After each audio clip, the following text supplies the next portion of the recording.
Jadi ini yang pertama dulu. Rizki sudah ditetapkan, pasti diberikan. Cara Allah memberikan, kita bergerak, itu rizki ditetapkan turun.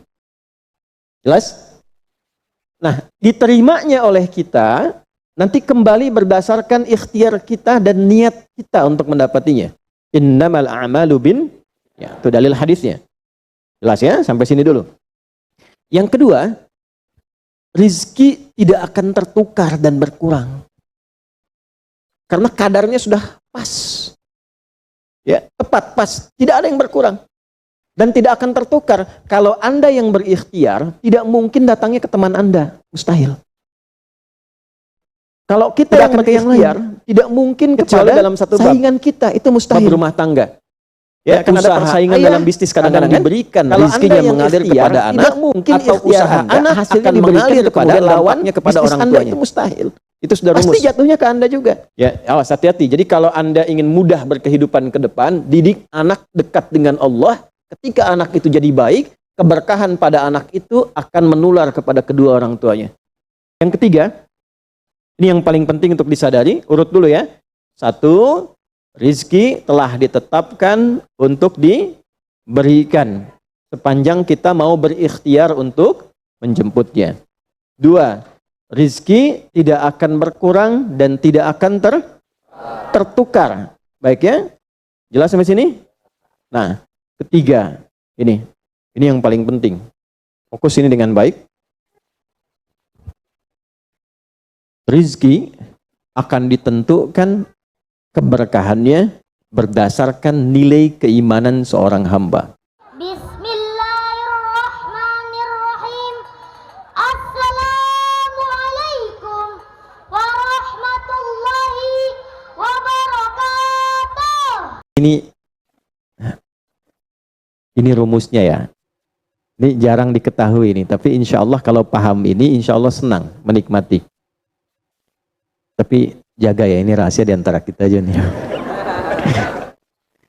Gini, dalam fikih rizki itu ada 3 hal yang pokok.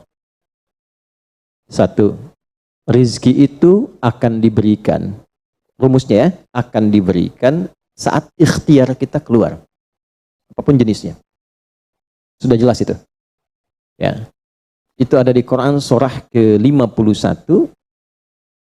Sudah? Di ayat 22. Wa fis samaa'i rizqukum wa ma tu'adun. Dan di langit telah ditetapkan kadar rezekimu dan dijanjikan oleh Allah pasti diberikan.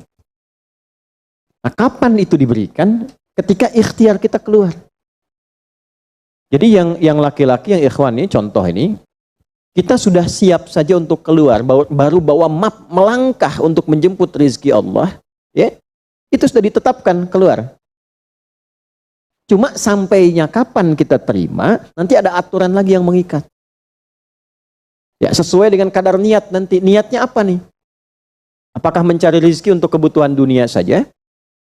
Apakah mencari rezeki untuk mendapatkan ridha Allah? Ya kan?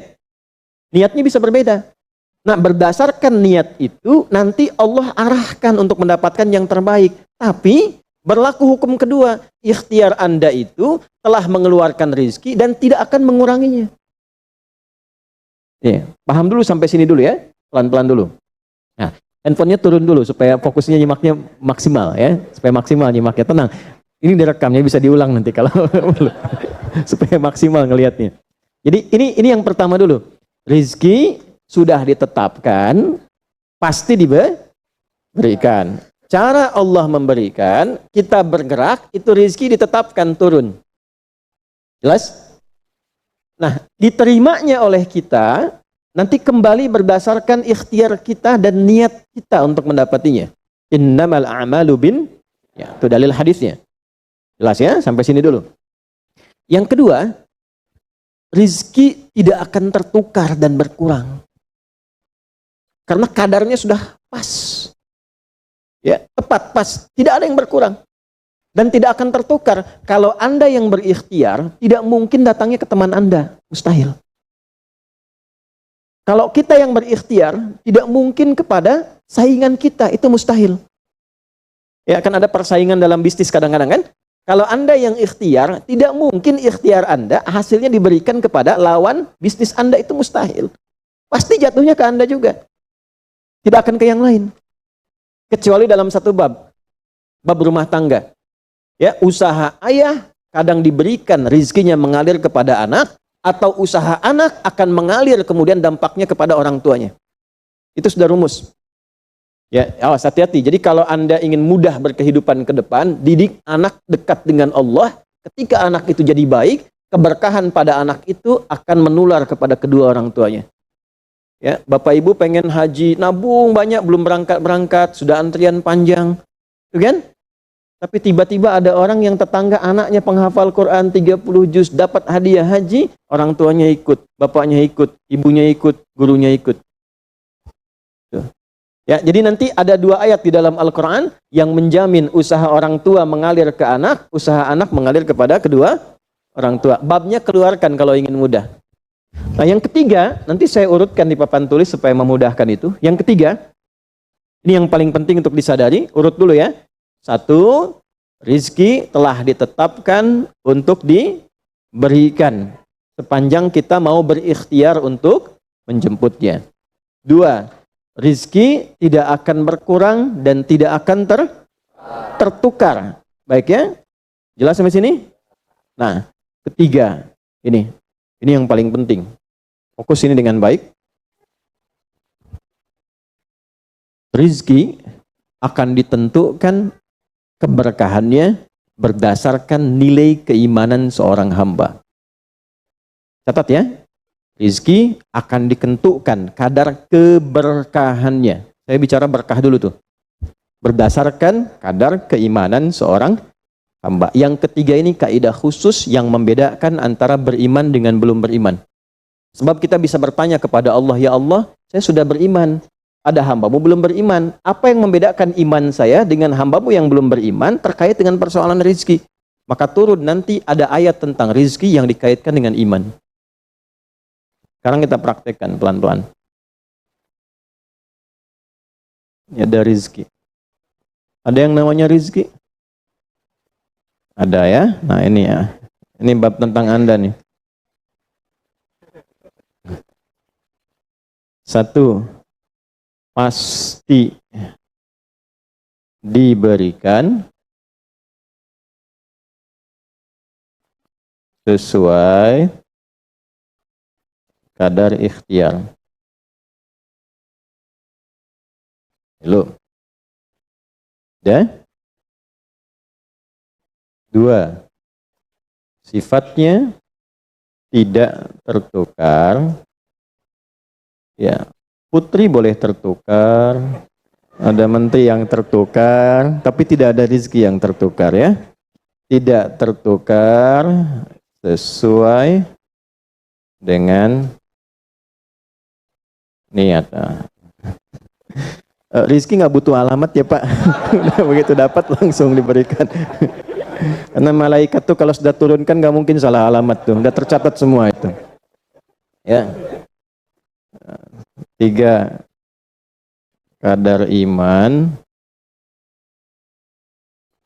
menentukan keberkahan satu rizki. Keberkahan rizki. Ini 3 ini. Ya, ya pelan-pelan. Ya, cara memahaminya bagaimana? Kalau ada yang bergerak, itu pasti rezeki diperintahkan, ya, untuk diturunkan. Tapi sekali lagi tadi, apakah itu akan langsung diterima atau nanti diakumulasikan, dikumpulkan? Yang dengan pengumpulan itu di titik tertentu Allah berikan. Jadi kalau Anda misalnya belum dapat hari ini, belum dapat hari besok, sepekan nyari nggak dapat. Tiba-tiba bulan yang ketiga dapat dan gajinya begitu besar tawarannya. Bahkan belum mulai udah dikasih ya pesangon misalnya untuk uang muka banyak sekali. Nah, cara memahaminya bagaimana? Bukan berarti ketika Anda dapat di situ besar. Itu akumulasi kumpulan yang telah dikumpulkan dari ikhtiar Anda sejak awal. Paham nggak sampai sini? Paham ya? Nah, kenapa ada hukum demikian? Masuk ke sini dulu nih. Ya, saya mau tanya sebentar. Bapak Ibu, yang para ayah dulu ya, laki-laki lah terutama. Kalau mencari rizki dalam konteks bekerja ya, untuk materi. Karena rizki itu nanti ada ketenangan, anak-anak, keturunan itu rizki juga. Dalam konteks mencari materi, untuk makan, untuk minum dan sebagainya, saya tanya, untuk memenuhi kebutuhan hidup atau untuk mencari ridho Allah? Udah jujur aja, nggak usah. Bahas sini dulu. udah, wajahnya nampak kok ini. Saya tanya, untuk kebutuhan hidup atau mencari ridha Allah? Nah, ini nomor satu. Nggak mau kalah dua-duanya. Ridha Allah. Ini sekedar dunia. Pelan-pelan ya. Ketika Anda mencari rizki hanya untuk dunia, maka yang berlaku hukum dunia. Ya. Semakin Anda bekerja keras, semakin Anda dapat. Semakin Anda kreatif, semakin mudah dapat. Ya, semakin pintar, semakin mudah dapatnya. Di sini tidak berlaku masalah iman. Karena semua sama, Allah tetapkan hukum dunia. Siapa yang bekerja keras, siapa yang mau kreatif, siapa yang punya inovasi, siapa yang makin pintar, mudah dia mendapatkan dunia. Ada ilmu menambah, dunia dapat. Man arada dunya, kata Imam Syafi'i, fa'alaihi bil ilmi. Siapa yang ingin menguasai dunia, dengan ilmu bisa dapat. Ini. Jadi ada ilmu kreativitas, ada serius, sungguh-sungguh. Kerja yang serius, sungguh-sungguh. Itu kan? Di Tiongkok itu, kalau datang ke satu tempat, ketukin tiap pintu, nawarin barang. Ya, barang ditawarin, 1, 2, 3, 4, saking seriusnya. Orang mengerjakan apa, dia cari yang lain. Pernah dulu ada orang, bukan muslim, ke Saudi, mampir ke Jeddah, hanya untuk lihat jemaah haji itu beli apa. Setelah itu dia pulang ke Tiongkok, ke Cina, ya, musim berikutnya itu made in China. Semua buatan Cina tuh, yang tasbih Cina, yang sajadah Cina, dan harganya jauh di atas harga-harga standar. Itu tuh. Jadi kalau misalnya orang serius, sungguh-sungguh, kreatif, inovasinya ada, bisa buat sesuatu yang orang lain nggak buat, dia bisa sukses. Hukum dunia. Gitu. Tapi semua apa yang didapatkan pun untuk memenuhi kebutuhan dunia saja. Ya. Nafsu ada di situ, persaingan ada di situ, ya, popularitas ada di situ. Makanya orang-orang yang kerjanya orientasi dunia, itu pada umumnya, maaf ya, pada umumnya, apa yang didapatkan hanya untuk memenuhi kebutuhan nafsunya saja. Selesai sampai sini. Nafsu itu kan nggak berhenti. Makanya perlombaannya berapa banyak? Ayo, siapa yang duluan dapat 10 triliun? Siapa yang duluan dapat 20 triliun? Dunia. Dan nggak akan berhenti. Begitu dapat, pengen nambah lagi. Dapat, pengen nambah lagi. Walaupun yang dipakai mungkin tidak sampai ke situ. Sekarang saya tanya Anda ya, mengumpulkan sesuatu yang tidak Anda gunakan, bermanfaat tidak? Ya, Ibu misalnya mengumpulkan kayu bakar banyak sampai seruangan masjid ini, Bu. Ya, tapi yang Ibu pakai sehari cuma 1. Ya, dikumpulin 1, 2, penuh, tapi yang dipakai 1. Tapi nggak pernah puas melihat pengen lagi, sampai 10 masjid kayu dikumpulkan. Yang dipakai cuma 1. Nah, kira-kira perbuatan semacam ini bermanfaat tidak? Nah, jika ada orang yang banyak bekerja, hanya membutuhkan sesuatu untuk memenuhi keinginannya saja, ketahuilah Anda terjebak dalam kehidupan duniawi. Mohon maaf sebesar-besarnya ya. Jadi kalau bekerjanya hanya untuk tambah tabungan lagi, cek saldo, bandingkan dengan teman-teman, tapi dari apa yang dikumpulkan tidak membuat Anda lebih baik. Ya, yang paling bahaya tuh gini, pas sakit carinya obat generik. Padahal kayaknya minta ampun gitu. Ya, yang itu menunjukkan bahwa ada sifat dunia yang menguasai. Pada diri pribadi pun bersifat masih kikir. Nah ini ya, ini yang berbahaya ini. Ya, kalau bekerjanya nggak ada masalah, serius dapat nggak ada masalah. Cuma yang dapat ini mengeluarkannya seperti apa? Kalau hanya mengumpulkan, hanya pamer, hanya untuk update, dia mau menyampaikan dengan pamernya, pakai hukum dunia, nggak bisa disalahkan dalam konteks dunia. Walaupun secara moral dalam hukum agama ini tidak dibenarkan. Jelas nggak sampai sini? Ya, sekarang saya tanya, ada nggak orang misalnya OKB misalnya, orang kaya baru gitu. Nah, baru kaya langsung pasang status, ada yang begitu? Ya, dapat mobil baru pasang status, ada yang begitu? Nah, ini biasanya semakin banyak dilakukan terjebak dengan hukum dunia. Tugas kita mendoakan, bukan mencela. Oh, pasti si itu tuh. Nah, bukan ya. Jangan seperti itu. Ya, tugas kita mendoakan kembali dan sehingga dengan doa itu mudah-mudahan sampai kepada jiwanya untuk bisa berubah. Sehingga diarahkan pada yang lebih baik.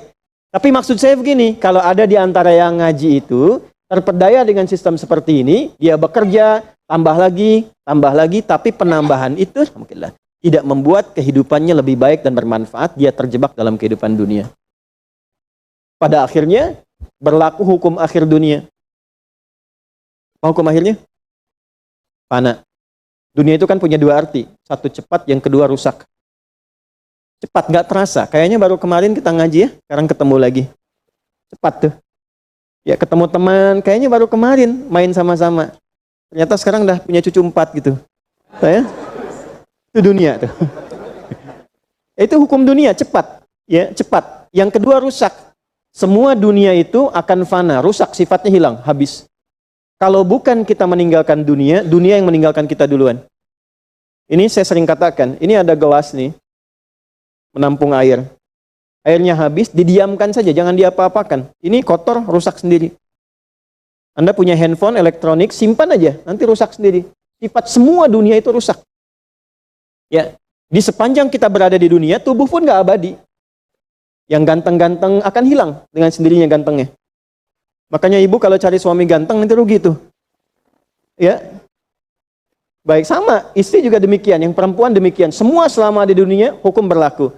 Nah, harta juga begitu. Saat dikumpulkan banyak yang dihitung ini, kalau tidak sadar dengan, nah ini poinnya. Kalau tidak sadar dengan ketentuan hidup yang benar, pasti penyesalannya di akhir. Karena semua yang dikumpulkan itu pada akhirnya akan selesai hilang. Minimal, manusia yang meninggalkan apa yang dikumpulkan dari dunia ini. Terkumpul 100 triliun. Hartanya kumpul. Manusianya kan meninggal juga. Ya kan? Selesai ya? Ya, pertanyaannya, selama hidup yang kemakan berapa dari sini? Gitu. Nah, ini yang kemudian dikoreksi oleh agama. Dituntun oleh Islam. Tidak salah. Kalau bisa jangan 100 triliun, nanggung 1000 triliun, 2000 triliun, 3000 triliun. Kayak Abdurrahman bin Auf tuh, sampai 14.000 triliun. Kalau dihitung dengan kurs sekarang. Sampai 14.000 triliun. Tapi ternyata apa yang dikumpulkan itu membawa keberkahan untuk dunianya, plus membawa bekal kebaikan untuk akhiratnya. 1 dari 10 orang yang dijamin masuk surga tanpa hisab adalah orang paling kaya yang pernah hidup di muka bumi ini. Salah satunya Abdurrahman bin Auf. Hartanya kurang lebih sampai 14.000 triliun. Tapi bisa menggunakannya. Dunianya sejahtera, akhiratnya terjamin. Jelas sampai sini? Ya, nah maka yang paling menentukan itu ini satu niat, yang kedua di sini aspek keberkahan. Dicarinya pakai iman.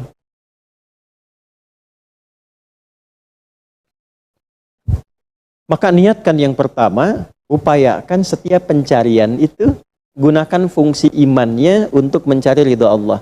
Maka ayatnya akan pindah ke ayat 172. Ya ayyuhalladzina amanu kulu min thayyibati ma razaqnakum. Hei orang-orang yang beriman, pakai imanmu untuk mencari kebutuhan hidupmu. Nanti aku siapkan, kata Allah, yang sesuai dengan kadar imanmu. Karena itulah kadang kelihatannya begini. Kelihatannya mohon maaf ya Bu, Pak, nggak dapat lagi. Padahal sudah tahajud malamnya. Udah puasa, udah baca Quran, lamar nggak dapat lagi. Ini nggak dapat lagi. Bukan karena ini Anda nggak bisa dapat, bukan. Karena belum cocok dengan iman Anda. Ini belum thayyib. Belum thayyib. Belum ada baiknya. Mungkin ada bagian dari usaha itu yang kurang cocok untuk iman. Tapi ikhtiar Anda mencari, itu oleh Allah ditetapkan. Setiap dia berangkat, tuliskan. Siap turunkan, siap turunkan. Cuma kapan diturunkan? Nah, itu kadang-kadang ada latihan untuk menguatkan keimanan kita. Sampai kita melewati semua perjalanan pencarian rezeki itu. baru diturunkan. Dan hebatnya dalam mencari ini, Allah berikan bonusnya. Ada bonus pengalaman. Pernah sakit, pernah capek, pernah naik ini, pernah naik itu, tanpa sadar itu yang menempa dirinya menjadi sosok yang lebih kuat, lebih baik, yang ketika rezekinya diberikan seutuhnya, dia sudah bisa menggunakan rezeki ini sesuai dengan pengalaman sebelumnya. Nah, yang mahal tuh ini. Makanya Abdurrahman bin Auf itu kan diambil dulu, dirampas hartanya, berangkat 400 km, jalan kaki, nggak bawa apa-apa, dipakai dulu ilmunya, belajar dulu jadi penyalur, dapat upah, dapat bonus dulu, baru dipakai lagi. Tapi perjalanan itu menempa hidupnya dengan iman, sehingga jadi orang terkaya yang pernah tercatat dalam kehidupan di bumi sampai hari ini. Jadi kalau satu kali Anda melamar kemudian ditolak pekerjaan, jangan langsung simpulkan tidak diberi. Alhamdulillah ya Allah, yang telah memberikan kepadaku rizki yang baru berupa penolakan ini, untuk menguatkan iman dan mentalku untuk menjemput rizkimu yang lebih baik daripada ini. Jelas ya? Nah, ini poin-poin ini yang mahal. Nanti kalau sudah dapat ilmu ini, yang lainnya akan lebih mudah. Nah, jadi jangan disimpulkan, ya Allah, aku sudah ngaji, aku sudah tahajud, kurang apa lagi? Sampai hari ini aku belum dapat. Nah, itu sesuatu yang tidak tepat untuk keluar, tapi juga bisa dipahami karena boleh jadi belum mendapatkan pencerahan sesuai dengan bab rezekinya. Nah, pada akhirnya dikembalikan, kalau sudah dapat itu ditanya balik oleh Allah, itu mau dipakai apa? Toh pada akhirnya aku yang cukupkan. Ya, falyanzuril insanu ila ta'ami. Yang pertama, kebutuhan makan kita pastikan dengan baik. Allah yang kasih, masa digunakannya untuk mencari yang tidak baik?